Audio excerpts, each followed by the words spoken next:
Welcome back. So now that we have an understanding of how the uniform distribution works, and as far as how areas relate to probabilities, we can now focus on the bell-shaped curve. So the first thing we need to do is standardize the bell-shaped curve. And the way they do that is that they make the mean equal to 0.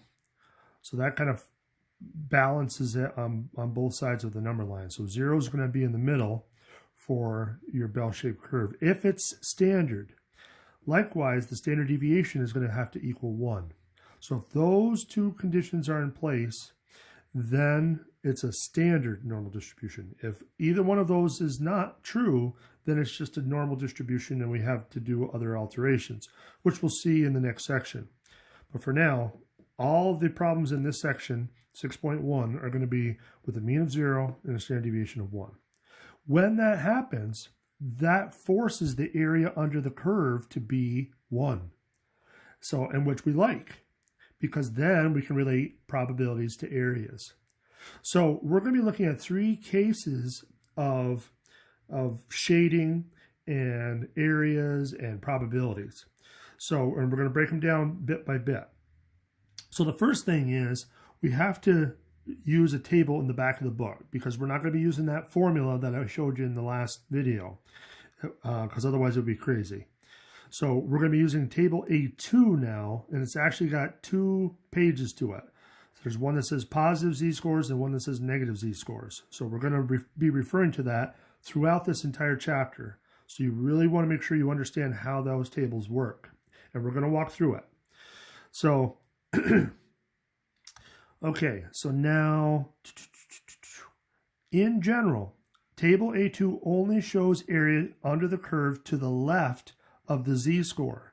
So remember, all of these numbers on the number line here are in terms of standard deviations, but we could also say that they're in terms of the z-scores. So z-scores and a standard deviation of 1 kind of go hand in hand. So all right, so let's break through the first case. The first case is going to be ones that are shaded to the left, which are going to be the nice ones because we can read right off of the tables.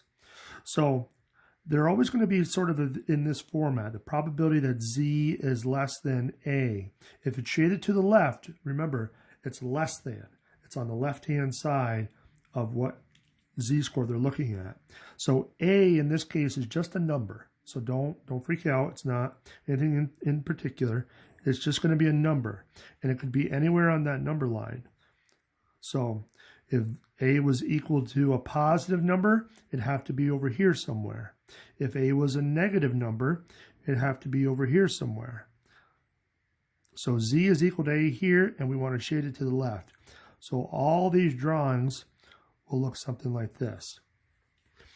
So let's walk through the first example. The first example says Z is less than 1.27. So if we drew our picture first, we know that Z is going to have to be on the right-hand side of 0. And because it's less than, we know we're going to be shading on the left-hand side. So this diagram accurately represents what we're looking at. So now to use the table, we have to break apart this 1.27.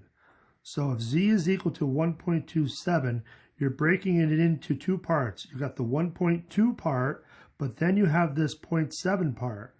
So you could think of it as 0.07. So now, when you're looking at your table, see the way it's broken up. If you go down the vertical side here, that's this 1.2 that we're going to want to look for. So you work your way down the table until you get to 1.2, and that's where you stop. But now we have to work our way across until we get underneath this 0.07. So you can see they've already circled the relevant row and column that this follows. And you can see that they overlap here at 0.8980. Once you find that 4-digit decimal, you're done. That is the answer,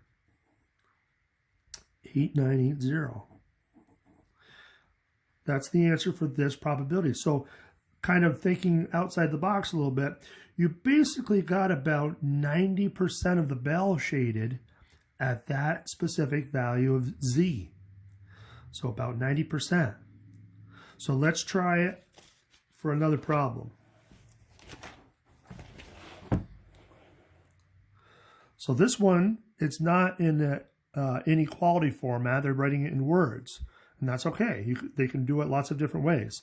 This one is saying P of Z is less than negative 0.87.